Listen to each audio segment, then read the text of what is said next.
আমরা যারা চাইনিজ খেতে ভালোবাসি তারা অনেক সময় রেস্টুরেন্টে গিয়ে চিকেন মাঞ্চুরিয়ান অর্ডার করে থাকি। তাই আজকে আমি ভাবলাম তোমাদের সাথে সেই রেস্টুরেন্ট স্টাইল চিকেন মাঞ্চুরিয়ানের রেসিপি শেয়ার করা যাক।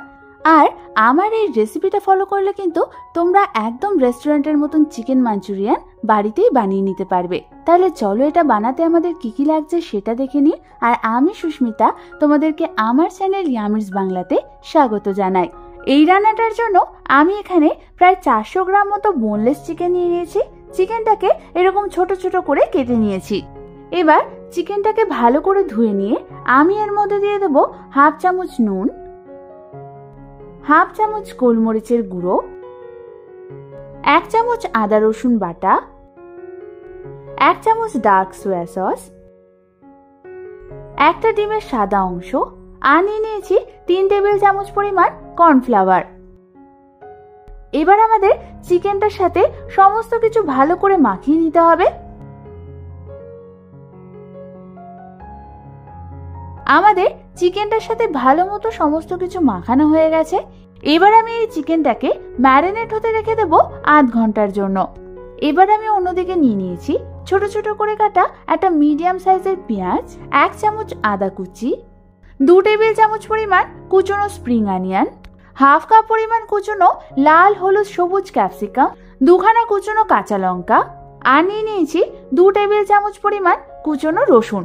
এবার আমি অন্যদিকে গ্যাস জ্বালিয়ে একটা কড়াইতে ডিপ ফ্রাইং এর জন্য সাদা তেল গরম বসিয়ে দিলাম। তেলটা ভালো মতো গরম হলেই একে একে আমি ম্যারিনেট করে রাখা চিকেনগুলোকে তেলের মধ্যে ছেড়ে দেব। এবার আমাদের এই চিকেনটাকে হাই ফ্লেমে ভেজে নিতে হবে যতক্ষণ না এটা হালকা গোল্ডেন ব্রাউন কালার হচ্ছে। বেশ কিছুক্ষণ পর চিকেনটার এক সাইড ভাজা হয়ে গেলে আমি এটাকে অন্যদিকে উল্টে দেব। তারপর ওই দিকটাও ভালো করে ভেজে নেব। তোমরা দেখো আমাদের চিকেনটা কিন্তু ভালো মতো ভাজা হয়ে গেছে। এবার আমি এগুলোকে একটা অন্য পাত্রে তুলে নেব।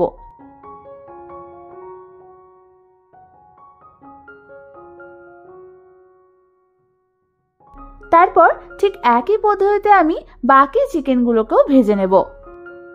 আমাদের কিন্তু চিকেন মাঞ্চুরিয়ানে চিকেনের ভাজার পর কোটিংটা একদমই পাতলা ভালো লাগবে। তাই তোমরা ম্যারিনেটের সময় বেশি পরিমাণ কর্নফ্লাওয়ার ইউজ করবে না। আমাদের চিকেনটা কিন্তু খুব ক্রিস্পি করে ভাজার দরকার নেই। হালকা গোল্ডেন ব্রাউন কালার এলেই আমরা এটাকে নামিয়ে নেব। আমাদের সমস্ত চিকেনগুলোই ভাজা হয়ে গেছে। এবার আমি অন্যদিকে গ্যাস জ্বালিয়ে একটা লোহার কড়াই নিয়ে নিয়েছি। রেস্টুরেন্টে সাধারণত এই কড়াইতে চাইনিজ আইটেমগুলো রান্না করা হয়। এবার আমি কড়াইটাকে ভালো মতো গরম করে ওর মধ্যে দিয়ে দেব চিকেন ভাজা তেলেরই 3 টেবিল চামচ পরিমাণ তেল। তারপর ওর মধ্যে আমি একে একে দিয়ে দেব রসুন কুচি, আদা কুচি আর লঙ্কা কুচিটাকে। এবার এইগুলোকে আমাদের কয়েক সেকেন্ডের জন্য হাই ফ্লেমে হালকা করে নাড়াচাড়া করে নিতে হবে। তারপর এর মধ্যে আমি সাথে সাথেই দিয়ে দেব কেটে রাখা পেঁয়াজ আর ক্যাপসিকামগুলোকে। এবার এই সমস্ত সবজিগুলোকে আমাদের মিডিয়াম টু হাই ফ্লেমে 2 থেকে 3 মিনিটের জন্য ভালো করে ভেজে নিতে হবে।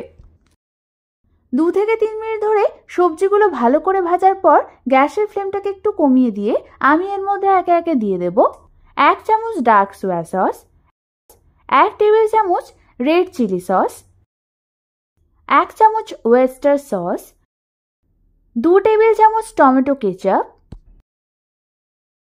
1 চামচ পরিমাণ ভিনিগার, 1 চামচ পরিমাণ গোলমরিচের গুঁড়ো, আর দিয়ে দেব 1 চামচ পরিমাণ চিনি। এবার আমাদের এই সবগুলোকে হাই ফ্লেমে আরও 1 থেকে 2 মিনিটের জন্য নাড়াচাড়া করে নিতে হবে।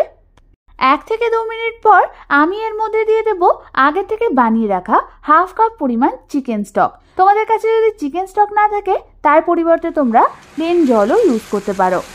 চিকেন স্টকটা দিয়ে আরও আমাদের 1 থেকে 2 মিনিট ধরে ভালো করে নাড়াচাড়া করে নিতে হবে। 1 থেকে 2 মিনিট পর আমি এর মধ্যে দিয়ে দেব ভেজে রাখা চিকেনগুলোকে, আর দিয়ে দেব কুচনো স্প্রিং অনিয়নগুলোকে। এবার আমাদের এই চিকেনগুলোকে সসের সাথে ভালো করে মিশিয়ে নিতে হবে। তোমরা যদি চিকেন মাঞ্চুরিয়ানটা একটু গ্রেভি করতে চাও তাহলে তোমরা জল কিংবা চিকেন স্টকের পরিমাণটা বাড়িয়ে দেবে। ভালো মতো মেশানো হয়ে গেলে তৈরি হয়ে যাবে আমাদের দারুণ স্বাদের একদম রেস্টুরেন্টের মতন চিকেন মাঞ্চুরিয়ান। তাহলে শিখিয়ে দিলাম তো কি করে রেস্টুরেন্টের মতন চিকেন মাঞ্চুরিয়ান এখন তোমরা বাড়িতেই বানিয়ে নিতে পারবে। তাহলে ঝটপট এটা বাড়িতে ট্রাই করে ফেলো, আর ট্রাই করলে অবশ্যই আমাকে কমেন্টসে জানিও কেমন লাগলো। আমার চ্যানেলে চাইনিজ আরো দারুণ দারুণ রেসিপি রয়েছে, তোমরা চাইলে চ্যানেলে গিয়ে দেখে নিতে পারো। এই রেসিপিটা ভালো লাগলে একটা লাইক করে দিও, আর আমার চ্যানেলটা সাবস্ক্রাইব করা না থাকলে ঝটপট সাবস্ক্রাইব করে নাও। আজ তাহলে এই পর্যন্তই, আমি আবার চলে আসবো তোমাদের কাছে নতুন কোনো রেসিপি নিয়ে।